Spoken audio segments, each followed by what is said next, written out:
Bonsoir à tous. Je vous remercie d'être venus si nombreux. Je vais essayer d'être bref parce que je souhaiterais évidemment qu'on ait autant de temps que possible pour parler de Tokyo et de la destruction du Japon. Et je réserverai à Hosono Sensei le soin de présenter plus longuement notre conférencier de ce soir, Raphaël Languillon.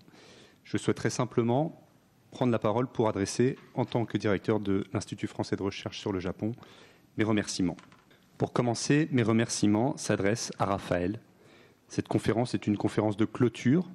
Elle marque la fin d'un mandat de 4 ans de Raphaël à l'Institut français de recherche sur le Japon. Et pendant ces 4 ans, Raphaël a fait preuve d'un investissement sans faille. Donc Raphaël, merci vraiment pour tout le travail abattu, pour ta force de proposition, très souvent la bienvenue, quand il fallait trouver une solution à des problèmes. Merci aussi pour ta franchise et ton sens de l'humour, toujours nécessaire dans les moments difficiles. Je ne peux pas faire ici le résumé de tout ce que Raphaël a accompli, écrit, organisé pendant ces 4 ans. Tout dire détruirait le temps que nous avons pour parler de destruction, mais je me permettrai de rappeler qu'en ce qui concerne les événements, il a organisé un cycle de conférences intitulé « Les enjeux politiques des matériaux de construction en France et au Japon » en 2022, ainsi que 2 colloques d'envergure internationale, en l'occurrence le symposium Sustain Asia, Unsustainable Growth and Environment in Asian Territories, à l'automne 2023, et le colloque Méga événements, métropole et méga événements, l'aménagement urbain en France et au Japon face à 1 siècle et demi de Jeux olympiques et d'expositions universelles organisées en juin 2024. Raphaël a aussi été chargé de l'organisation de nos séances du Lunch Seminar entre 2023 et 2024 et du séminaire doctoral entre 2024 et 2025.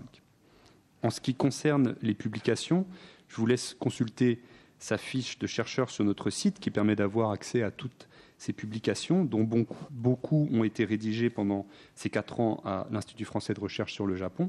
Je rappellerai simplement que c'est lui qui a dirigé le dernier numéro de la revue Ebisu, intitulé « Le Japon et ses doubles, les territoires japonais et leur aménagement à travers les arts et la littérature », un volumineux numéro de près de 470 pages qui est paru en début d'année et offre des perspectives très stimulantes sur les rapports entre territoire et production artistique. Enfin, je dois souligner pour finir l'engagement de Raphaël dans de très nombreux projets de coopération scientifique internationaux, dont plusieurs IRN, International Research Network, qui sont des subventions pour leur mise en place de coopération scientifique soutenues par le CNRS. Je ne peux pas tout mentionner là non plus, mais je peux vous garantir que grâce à Raphaël, l'Institut français de recherche sur le Japon a été impliqué dans énormément de projets de coopération scientifique, a pu consolider son réseau et se faire connaître de façon internationale. Une mauvaise nouvelle n'arrivant jamais seule, la fin de l'été va être aussi marquée par le départ d'un autre chercheur, une autre chercheuse en l'occurrence, de l'Institut français de recherche sur le Japon, en l'occurrence Delphine Wamscheid, que j'aimerais aussi remercier.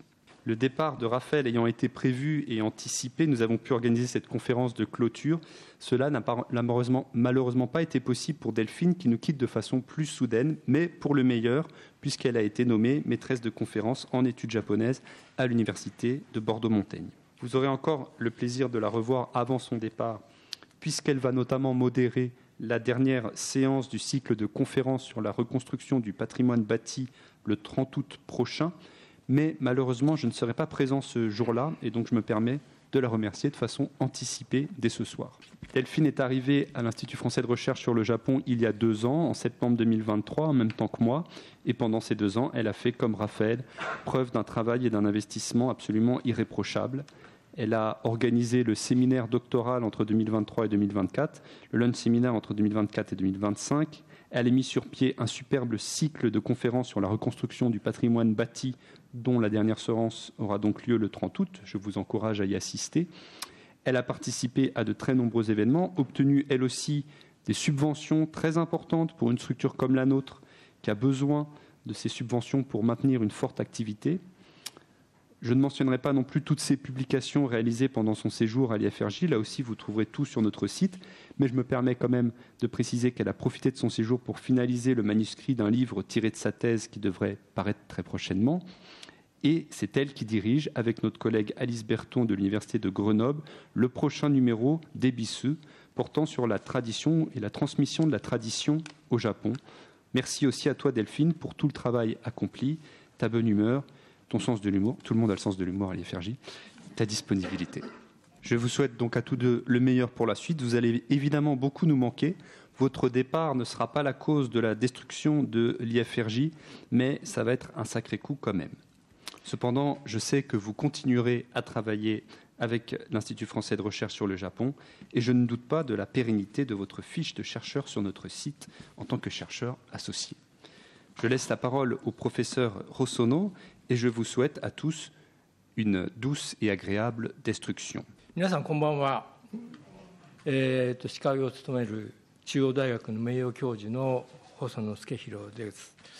専門はですね、都市と地域の軽量的公共政策というものが専門でございます。今日はラファエル・ランギョン博士に日本の崩壊と東京という大変挑発的なタイトルの講義を日本語の通訳を含めて約80分お話をしていただきます。で、先ほどスクリーンにこれ出てたんですね。出てきましたね。先日の参議院選挙の結果を予測するようなポスターだと私は思いますけど、所長はどう思いますか。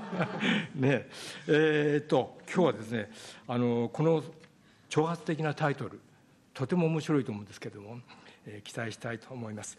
なお、この会場のほかにオンラインで世界中の人々にも彼の講義は公開されております。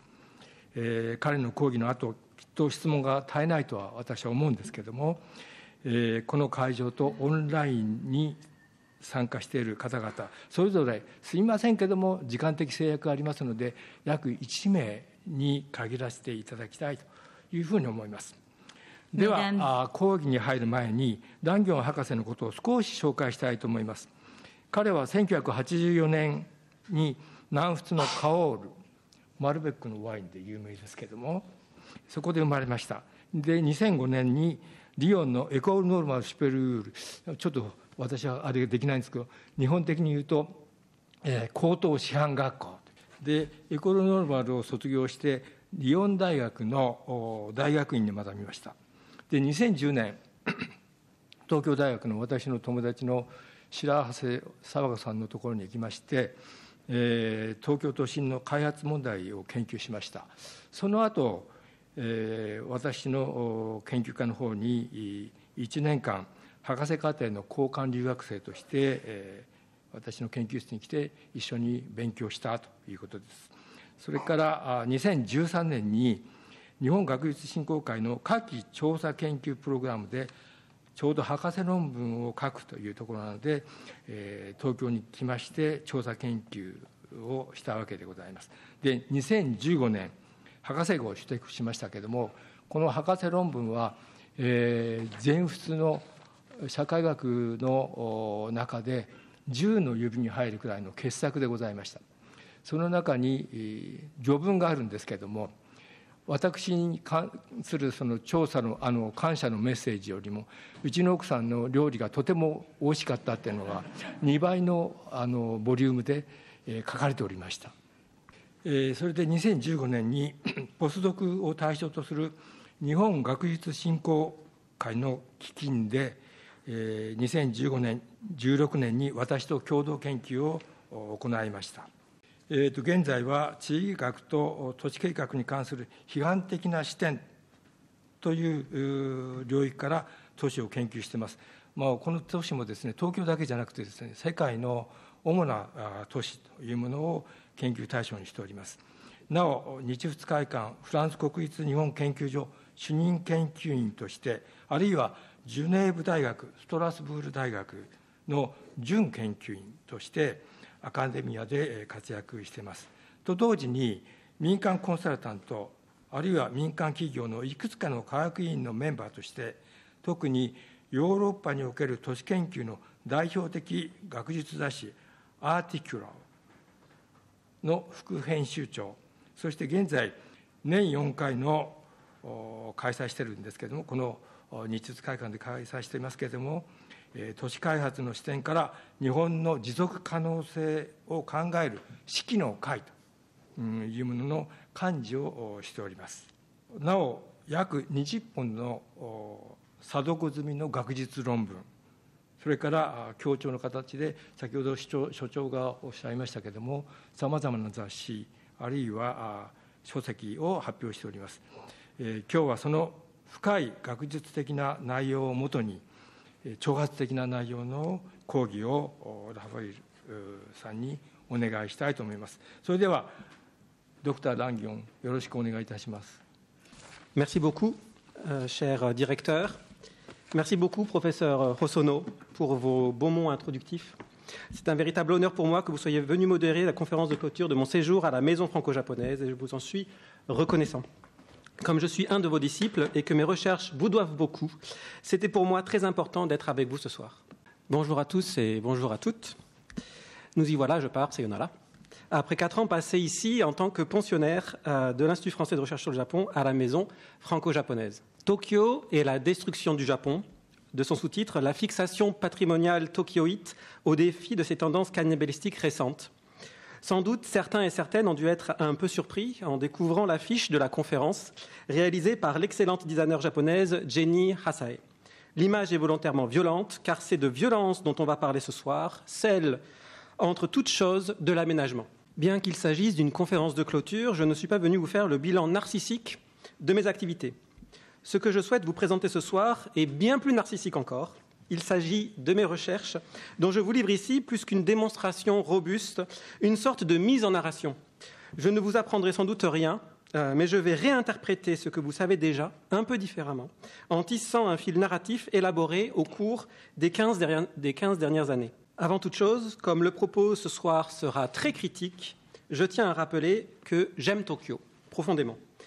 Aucune ambiguïté à ce sujet, je nourris une fascination sans limite pour Tokyo, cette ville immense et belle qui fait vivre dans une plaine une population équivalente à celle du Canada.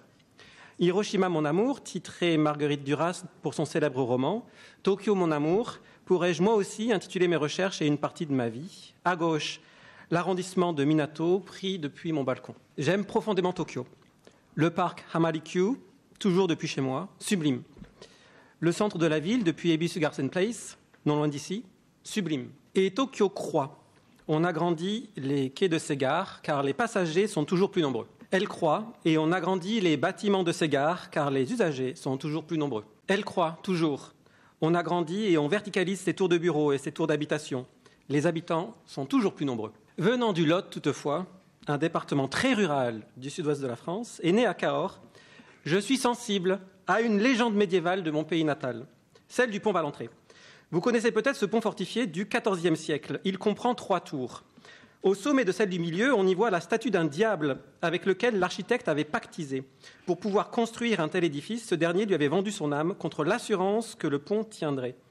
Or, le moment venu, l'architecte refusa de se livrer au diable qui, pour se venger, fit s'effondrer la tour du milieu chaque fois que l'on y apposait la dernière pierre, et ce, durant des années, jusqu'à ce que les hommes plus malins que le malin lui-même l'enfermassent dans la roche et purent ainsi achever l'ouvrage que le temps nous a transmis. Magnifique, n'est-ce pas, ce soleil couchant sur Tokyo, en bon lotois. Je me suis donc demandé, en arrivant à Tokyo, où est-ce que les Japonais avaient bien pu enfermer leur diable à eux. Où se trouve donc ce diable qui a permis d'édifier des tours bien plus hautes et bien plus nombreuses que celles du pont Valentré? Ainsi, découvrant Tokyo et ses tours rutilantes, je ne pouvais, en bon lotois, que me demander de quel revers la sublime splendeur, l'éclatante réussite, la clinquante prospérité de Tokyo était-elle l'endroit? La réponse a mis du temps à venir, mais en voici une illustration que je commenterai peut-être plus tard. Le diable de la fascinante rénovation urbaine de Tokyo et la destruction de ce que l'on ne voit pas. L'hypothèse consiste donc à lire la beauté et la prospérité de Tokyo comme l'actualisation par l'aménagement d'une violence qui s'exerce depuis la ville elle-même sur quelque chose qui se dérobe à l'immédiateté du regard. J'aimerais donc déconstruire la fascination pour Tokyo dans cet exposé à l'aide d'une narration en 3 temps.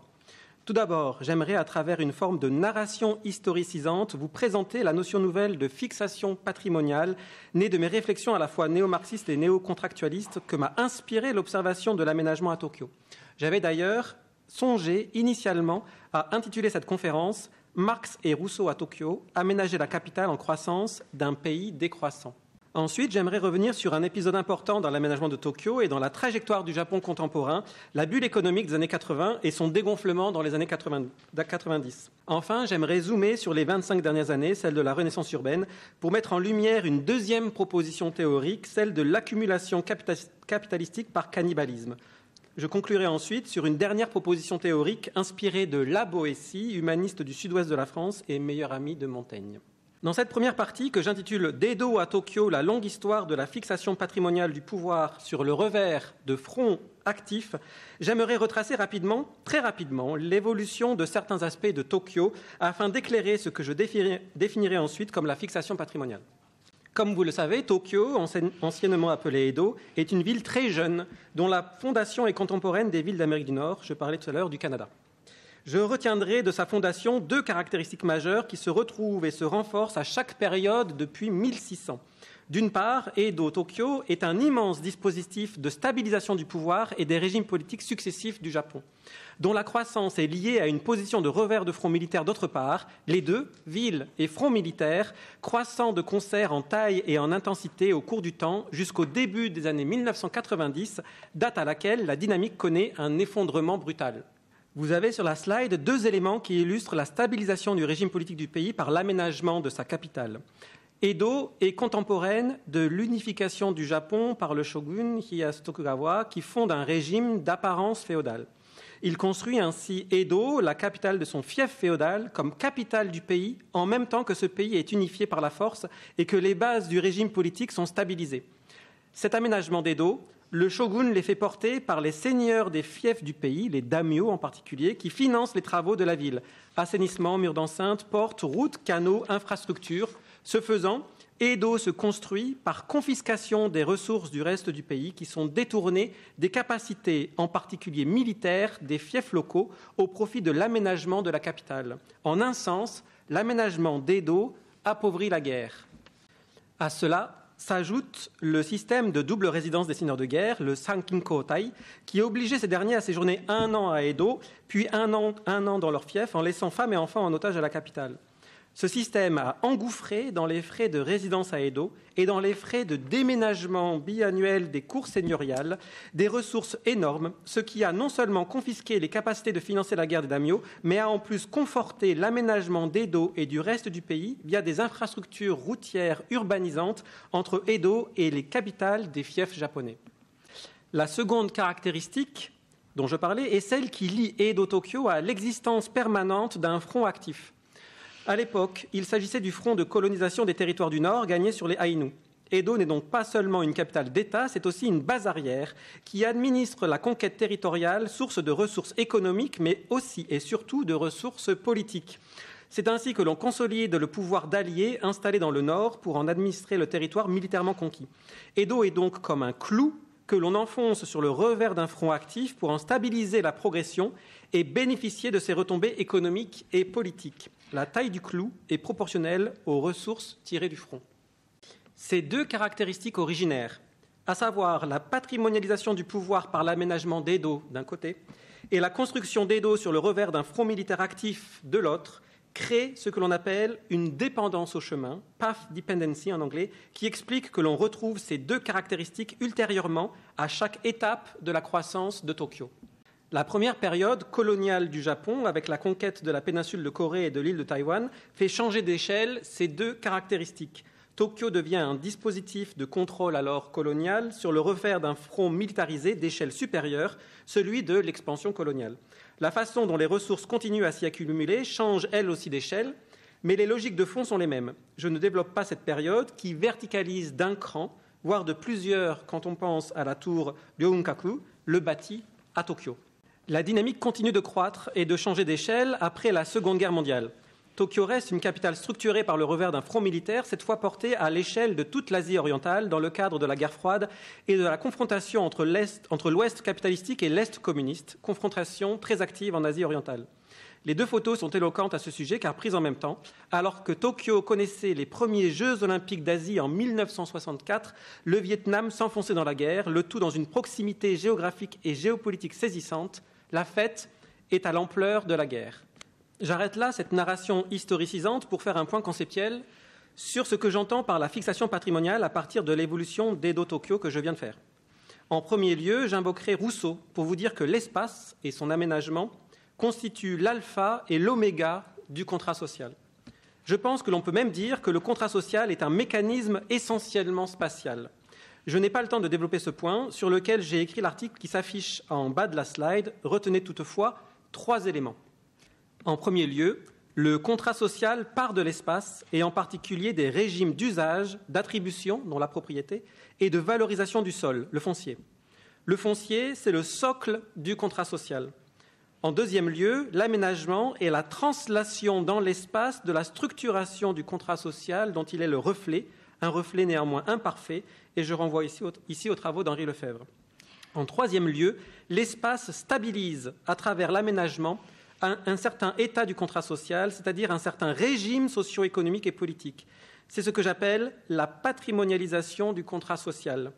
Les ruptures spatiales en termes d'aménagement reflètent souvent des ruptures du contrat social, même si l'inertie de l'espace permet aux ruptures du contrat social d'être atténuées par la lenteur des transformations spatiales qui leur sont afférentes. Ce qu'il faut retenir de ces 3 principes, c'est que l'aménagement patrimonialise dans l'espace l'état du contrat social et le régime politique associé. La valeur patrimoniale d'un régime, sa capacité à être stabilisée sur le temps long et par conséquent d'être transmise sur plusieurs générations est le fait de son inscription dans l'espace par l'aménagement et l'inertie que porte le principe d'espace aménagé. Or, cette inscription patrimoniale n'est pas ubiquiste. Elle se concentre dans un petit nombre d'espaces via des dispositifs dont Edo est un parfait exemple. J'ajouterai à présent Marx à l'équation. La littérature néo-marxiste identifie 2 circuits principaux à la circulation du capital. Le circuit dit primaire, qui correspond au système productif, comme l'industrie, ça c'est une idée très classique. Le circuit dit secondaire, qui correspond essentiellement à l'aménagement de l'espace et en particulier l'urbanisation. À cette observation basique, on peut ajouter le fait que ces 2 circuits sont solidaires. Il y a une trentaine d'années, un géographe critique britannique, David Harvey, a poussé cette observation plus loin en proposant 2 notions clés, le capital shift et le spatial fix. Tous ces travaux ont été traduits en japonais. Concernant le capital shift, Harvey observe qu'en période de crise au sein du circuit primaire, c'est-à-dire en période de surproduction industrielle, le circuit secondaire, soit l'aménagement de l'espace, apporte des débouchés à l'investissement du surproduit du dit circuit primaire, qui ne trouve pas en son sein des opportunités de réemploi du fait de la situation de surproduction à laquelle il se trouve confronté. Le transfert massif de capitaux non utilisés du circuit primaire en situation de crise vers le circuit secondaire est ce que David Harvey appelle un capital shift. Or, dans le capital shift, c'est l'aménagement, donc l'espace, qui aide à résoudre une crise interne au circuit primaire du capital et donc qui le sauve d'une dévaluation brutale, étant donné qu'un capital non investi est un capital qui perd de la valeur. Ce déversement du capital dans l'aménagement de l'espace prend 2 formes. Une forme expansionniste, on va aménager des territoires situés ailleurs, ou une forme restructuraliste, on va restructurer l'existant, par exemple en urbanisant ou en réurbanisant différemment. Cette fonction que l'espace endosse en sauvant la valeur du capital via son transfert ou son déversement depuis le circuit primaire, c'est ce que David Harvey appelle le spatial fix. Pour David Harvey, le spatial fix est à la fois une fonction de l'espace et un dispositif spatial nécessaire à la reproduction de l'accumulation capitalistique sur le temps long, dont le sens comprend 3 acceptions. Celle d'ancrage spatial, qui fait que l'espace est le principal véhicule à l'expansion capitalistique, c'est typiquement de l'aménagement. Celle de la réparation, comme dans to fix something en anglais, au sens de réparer, qui fait de l'espace un régulateur, voire un stabilisateur du capitalisme et des dynamiques d'accumulation. Celle d'addiction, qui connote l'image du fixe d'héroïne, et renvoie au fait que les dynamiques capitalistiques ont un besoin insatiable et croissant d'espace pour les libérer de leurs contradictions internes et de leurs tendances cycliques à la crise. À présent, si vous mélangez Rousseau et Marx, si vous assemblez la vision néo-contractualiste qui accorde à l'espace la fonction de patrimonialisation du contrat social et en fait le reflet des compromis sociopolitiques d'un régime donné, et la vision néo-marxiste qui assigne à l'espace la nécessité de la résorption des contradictions internes du capitalisme, vous obtenez la fixation patrimoniale dont je vous parle. Comme pour le spatial fixe, on trouve 3 acceptions mêlées au sein de cette fixation patrimoniale. La fixation patrimoniale décrit la tendance d'un régime politique à utiliser l'aménagement de l'espace pour stabiliser un contrôle et un compromis social. Deuxième caractéristique, la fixation patrimoniale renvoie au rôle que l'espace joue dans la reproduction et la transmissibilité d'un régime politique donné par l'aménagement et en particulier les compromis sociaux sur lesquels repose le dit régime. Et enfin, comme pour le fixe d'héroïne, la maîtrise de l'espace est une obsession permanente des tenants de la fixation patrimoniale et Edo Tokyo sont, à ce titre, des obsessions des idées fixes. À présent que j'ai pu dresser ce qu'est la fixation patrimoniale, j'aimerais faire un bond dans le temps et vous parler des années de bulle. 遺産の空間的固定化を説明したところで時代を下りバブルについてお話しします。 Tout d'abord, les mécanismes en amont de la bulle. Sur le graphique de gauche, vous voyez 2 courbes. En rouge, la balance commerciale du Japon. En bleu, celle des États-Unis d'Amérique. La balance commerciale étant le solde entre les entrées et les sorties d'un pays, marchandises et services compris. Vous pouvez observer l'équilibre des 2 courbes jusqu'au milieu des années 70. Et à partir de 1980, la balance des États-Unis s'enfonce dans un déficit structurel alors que celle du Japon s'envole. Pour rétablir un certain équilibre, les États-Unis font pression envers leurs alliés pour réévaluer face au dollar toutes les monnaies des puissances industrielles.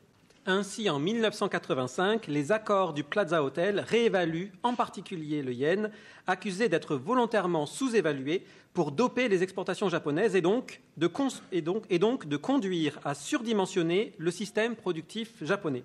Le renchérissement du yen qui en résulte, visible sur le graphique de droite, est appelé Endaka et se fait en 2 vagues. Pour les États-Unis, l'objectif est clair. En réévaluant le yen, on affaiblit la compétitivité des produits japonais à l'export. Donc, on fait baisser les exportations japonaises, ce qui génère un état de surproduction industrielle au Japon, donc une crise avec impossibilité de réinvestir dans l'industrie les capitaux générés par l'industrie, entraînant en théorie une dévaluation brutale du capital industriel et un redimensionnement à la baisse des capacités productives du pays. En un mot, les États-Unis cherchent à générer une désindustrialisation massive au Japon. C'est une attaque foudroyante contre l'industrie japonaise. Qu'ont fait les Japonais face à l'attaque américaine contre leur industrie? Ils ont opéré un immense capital shift qui a entraîné un immense spatial fixe. Ce spatial fixe a été construit en 2 actes et en 4 temps.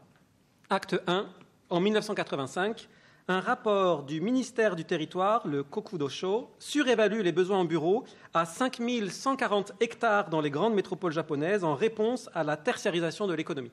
Acte 2 en 86 en 3 temps. Temps 1, le rapport Maekawa est publié pour adapter l'économie japonaise à l'Endaka.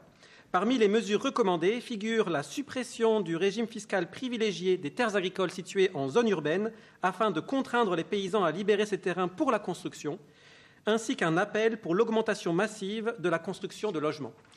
Temps 2, la même année, le gouvernement Nakasone dérégule les codes de l'urbanisme avec une loi spéciale de rénovation urbaine. Enfin, temps 3, la Banque du Japon baisse son taux d'escompte, baisse qu'elle poursuit en 87 jusqu'au plancher historique de 2,5%, conduisant à la fois à une baisse de la profitabilité des actifs financiers et industriels et à un choc de liquidité sans précédent. En un mot, la combinaison de ces 4 mesures crée un immense appel d'air et un immense fléchage financier sur le foncier. Ces 4 mesures ont conduit à générer un immense capital shift du circuit primaire, les sphères productives, vers le circuit secondaire, l'aménagement de l'espace et en particulier l'urbanisation des métropoles nippones, bureaux dans les centres aux besoins surévalués et logements dans les périphéries encouragés par le discours sur la pénurie.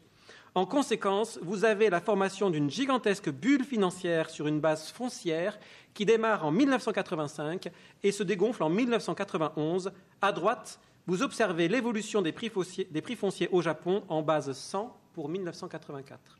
Si je devais expliquer le phénomène de capital shift par une image, je dirais que les Japonais ont construit un immense paratonnerre politique à l'Endaka et ont détourné la foudre vers le sol. Pour éviter que l'attaque américaine de l'Endaka ne détruise la valeur du capital industriel brutalement en régime de surproduction, les Japonais ont augmenté tout aussi brutalement les opportunités d'investissement dans le circuit secondaire, redirigeant vers le sol le trop-plein de capitaux disponibles, inutilisables dans le circuit primaire, généré par l'Endaka. Le résultat du capital shift est un immense phénomène spatial, un spatial fixe, qui prend comme principal véhicule le foncier. Pour moi, l'Endaka, le yen share, est à connecter à la bulle, le foncier share, par ce phénomène de capital shift particulièrement complexe. Le phénomène de spatial fixe qui en résulte est observable sur les cartes de droite produites par Yaragi Sensei, qui montrent la croissance spatiale des prix fonciers à partir de 1970, puis en 1980, en 1985 l'année du Plaza Hotel, en 1990 un an avant le dégonflement de la bulle, 1997 et enfin 2004. À la croissance et à l'étalement des valeurs foncières correspond un immense étalement résidentiel de la population qui entre dans l'enfer des transports.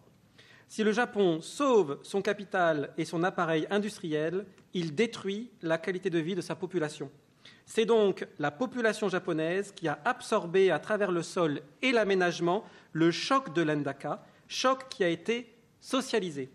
L'ennui, c'est qu'en utilisant la fixation patrimoniale pour absorber les effets de l'Endaka, l'inertie de l'espace a étiré temporellement les conséquences du choc en les patrimonialisant. La socialisation des effets de l'Endaka a donc elle aussi été patrimonialisée, c'est-à-dire que les conséquences sociales de l'Endaka ont elles aussi été inscrites dans le temps long via leur incorporation dans la fixation patrimoniale.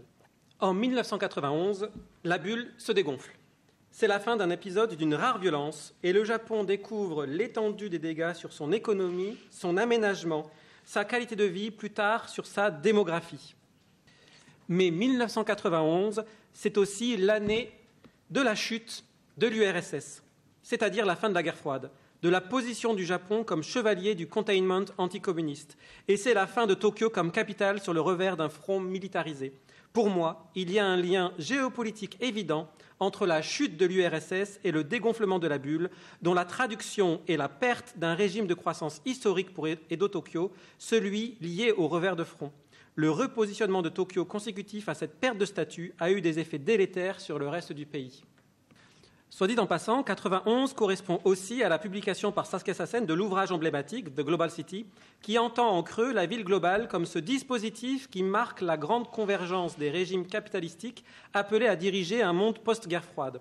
Fin de la bulle, chute de l'URSS, succès de The Global City, transformation du régime de croissance de Tokyo, tous ces éléments sont liés non pas par la conjoncture de 1991, mais par des effets de structure plus profonds qui se révèlent brutalement tous en 1991.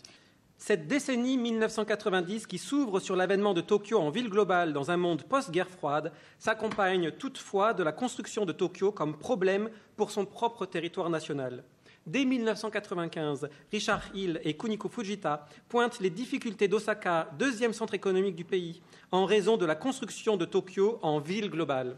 Tokyo devient le problème d'Osaka. Cette caractéristique est pour moi une caractéristique post-guerre froide, mais surtout post-revers de front. La construction de Tokyo entre dans une dialectique compliquée avec la construction du reste du pays, ce que l'on va voir dans une troisième et dernière partie. J'en viens à présent à ma troisième et dernière partie que j'ai intitulée « La renaissance urbaine de Tokyo dans un Japon au stade mature du capitalisme, 25 ans d'accumulation cannibalistique ». Je ne détaille pas les années 90 qui sont des années de restructuration financière, bancaire, industrielle et commerciale, en un mot de restructuration productive et périproductive au sens très large. Je m'intéresse aux années 2000 qui sont celles de la restructuration urbaine. Une fois le circuit primaire restructuré, dans les années 90, c'est au tour du circuit secondaire. D'autant qu'au Japon, le rôle du foncier dans la bulle explique que l'on ne peut achever la restructuration de la finance et de l'industrie sans finir par restructurer l'espace. La restructuration du circuit secondaire du capital a eu lieu en deux temps. En 2002 est votée la loi spéciale de renaissance urbaine qui jette les bases d'une rénovation intense des centralités des métropoles japonaises. À Tokyo, elle crée un zonage spécial dans lequel les codes de l'urbanisme et de la construction sont assouplis. En 2011, à l'issue de la triple catastrophe du Tohoku, 3 mesures sont prises. La loi de renaissance urbaine est révisée, avec l'introduction d'un zonage spécial encore plus incitatif à la rénovation. Dans le même temps, est promulguée une loi sur les zones économiques pour les sièges sociaux asiatiques, Economic Zone for Asian Headquarters. Enfin, en septembre, Tokyo dépose sa candidature pour organiser les Jeux olympiques et paralympiques de 2020. 2011 est ainsi un tournant important. Pris dans le temps long, l'enchaînement est clair. Les années 80 sont celles d'un intense échange de titres de propriété fonciers, en particulier à Tokyo où la propriété foncière est très morcelée. Les années 90 sont des années de restructuration financière qui, en raison du statut particulier du foncier comme actif spéculatif lors de la bulle, a abouti à une restructuration foncière et à une concentration des titres de propriété, ce qui réduit sensiblement le nombre de propriétaires fonciers dans les centres urbains. Une fois le foncier moins morcelé, les années 2000 sont celles des grands projets en superblocs sur des grandes parcelles plus faciles à constituer qu'avant grâce à la consolidation foncière de la période précédente. Les années 2000 sont ainsi celles d'un choc d'offres immobilières nouvelles. Enfin, les années 2010 poursuivent le choc d'offres tout en créant un choc de demande avec l'internationalisation de Tokyo, dont les Economic Zones for Asian Headquarters ne sont que la partie émergée de l'iceberg, afin d'éviter une trop forte vacance dans le stock neuf. En gros, il faut trouver des locataires pour écouler les stocks neufs. La conséquence de la renaissance urbaine est une transformation radicale du tissu des centres de Tokyo, verticalisation, rénovation en superblocs, destruction de la trame viaire qui est remplacée par une trame orthogonale neuve, comme si la bulle avait généré une page blanche foncière. À droite, vous avez Marunouchi dans les années 70 et Marunouchi en 2010. Le résultat est spectaculaire, il l'est encore plus à Minatoku et le sera encore plus à Shibuyaku. En 2013, Tokyo est élue ville hôte pour les Jeux olympiques et paralympiques de 2020, ce qui relance d'autant la machine de la renaissance urbaine. Aux limites spatiales du zonage spécial s'ajoute l'horizon temporel des Jeux. Sur la carte de gauche, vous voyez représenter une partie des sites olympiques avec le zonage des Economic Zones for Asian Headquarters, qui est exactement le même que le zonage de la renaissance urbaine. L'esprit de Tokyo 2020 étant la compacité du projet pour être durable, les sites sont très concentrés et en périphérie immédiate des zonages spéciaux de renaissance urbaine. Force est de constater que cette compacité valorise la dynamique de renaissance urbaine. Sur le graphe en bas à droite, sur le graphe de droite, on voit un zoom sur les prix fonciers du centre de Tokyo entre janvier 2012 et janvier 2015. On voit un mouvement décroissant, puis un plancher en septembre 2013, le mois exact où Tokyo obtient l'organisation des Jeux Olympiques, puis une tendance haussière ensuite. L'effet signal des Jeux Olympiques est là. Quelques exemples d'infrastructures olympiques, le village construit par Mitsubishi Jisho dans la baie de Tokyo, le nouveau stade. On a aussi des impacts indirects comme le déplacement du marché aux poissons de Tsukiji. Je ne développe pas ce point. J'en arrive à ma toute dernière section. J'aimerais caractériser ce qu'est la renaissance urbaine. Sur le graphique, vous voyez, qui s'affiche, les barres oranges représentent le nombre de tours de plus de 150 mètres de haut livrés annuellement à Tokyo entre 1960 et 2011. La courbe bleue est celle de la croissance du PIB japonais. Nous voyons que plus la croissance du PIB baisse, plus le tissu de Tokyo s'élève, ce qui peut paraître paradoxal. On voit également bien les effets de la loi de renaissance urbaine avec une grappe de verticalisation à partir de 2002. C'est cette situation de forte concentration temporelle et spatiale des investissements dans un contexte économique mature où la valeur du capital, la croissance, ne croît plus, qui montre, selon moi, l'existence d'un phénomène de spatial fixe. Or, ce spatial fixe présente trois caractéristiques originales. Premièrement, il est construit par une politique publique et est donc encouragé par l'État et les collectivités territoriales. Deuxièmement, il est également borné spatialement par le zonage de renaissance urbaine, ce qui est rare, temporellement par des événements comme les Jeux Olympiques qui relancent la dynamique. Troisièmement, ce spatial fixe est à mon sens essentiellement interne au circuit secondaire du capital. Pour le dire autrement, la renaissance urbaine des années 2000, 2010 et 2020 est un spatial fixe sans capital shift. Ce point est sans doute le plus compliqué à démontrer. Prenons juste le cas du secteur de l'immobilier résidentiel. Nous observons depuis les années 2000 deux phénomènes conjoints. D'un côté, on note l'arrivée dans le centre de Tokyo, en particulier sur le front de mer, d'une population souvent composée de jeunes actifs avec enfants ou en projet d'enfants. De l'autre côté, nous avons un dépeuplement croissant des périphéries urbaines, y compris de Tokyo, par exemple dans la zone de Tama. Or, les produits immobiliers des deux espaces sont différents. D'un côté, nous avons des pavillons de banlieue, de l'autre, nous avons des tours et des condominiums, soit des actifs issus de la renaissance urbaine. Or, les pavillons de banlieue étaient issus d'un spatial fixe avec capital shift, car ils étaient construits par les branches immobilières des entreprises ferroviaires. La porosité entre l'industrie du transport et l'aménagement résidentiel en termes de capital était évidente et l'espace jouait le rôle de ressource nécessaire dans la création de valeur. C'est un spatial fixe avec capital shift typique, sans bornage ni intervention directe de l'État. Or, avec les tours, la création de valeur se fait par un jeu à somme quasi nulle entre la périphérie délaissée et les périmètres de renaissance urbaine où capitaux et habitants sont concentrés et verticalisés, pour ne pas dire accumulés. Il n'y a pas de capital shift ici, mais une destruction-création de capital en partie par report spatial. Je dis bien report, différent de transfert toutefois. Je ne souhaite pas être long ici, gardons cette idée comme une perspective de réflexion. Dans un contexte mature, où population comme PIB ne croissent plus, la création brutale de valeur, soit la création d'un surproduit au capital dans le contexte où le capital stagne ou se dévalue, se fait non pas par capital shift, mais par destruction-création de capital dans des espaces différents. La création soudaine d'un stock immobilier en contexte mature détruit un stock épars dans le reste du territoire. En contexte mature, le recours à un capital fixe pour encourager l'accumulation suppose d'assumer une accumulation par privation, mais sans doute aussi une accumulation par dépossession. J'appelle la combinaison des deux, donc privation et dépossession, accumulation cannibalistique. Mais pourquoi en est-on arrivé là ? Il y a deux données à ajouter à l'équation. Je n'en détaillerai seulement qu'une. Les régimes spatiaux de l'accumulation primitive. Pour rappel, chez les marxistes, ce qui enclenche l'accumulation capitalistique est ce que l'on appelle l'accumulation primitive, soit l'appropriation de façon violente par spoliation et dépossession d'un bien souvent initialement commun. C'est le cas de la privatisation des communs en Angleterre avec le mouvement des enclosures, qui est très connu. Au Japon, la construction d'Edo est issue d'une forme d'accumulation primitive, tout comme l'accumulation permise par le revers de front qui a structuré la croissance de la capitale japonaise depuis sa fondation jusqu'en 1991. Or, l'erreur a été de considérer que l'accumulation primitive disparaît une fois le cycle de l'accumulation capitalistique enclenché et stabilisé. Ce n'est pas vrai.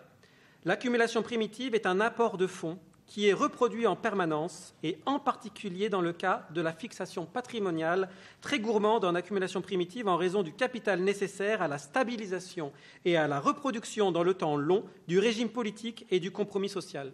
Jusqu'en 1991, la position de revers de front permettait à Tokyo de se construire sans que la ponction sur les territoires japonais afférente à son besoin permanent en accumulation primitive ne dépasse la capacité des territoires japonais à se régénérer et à croître eux aussi.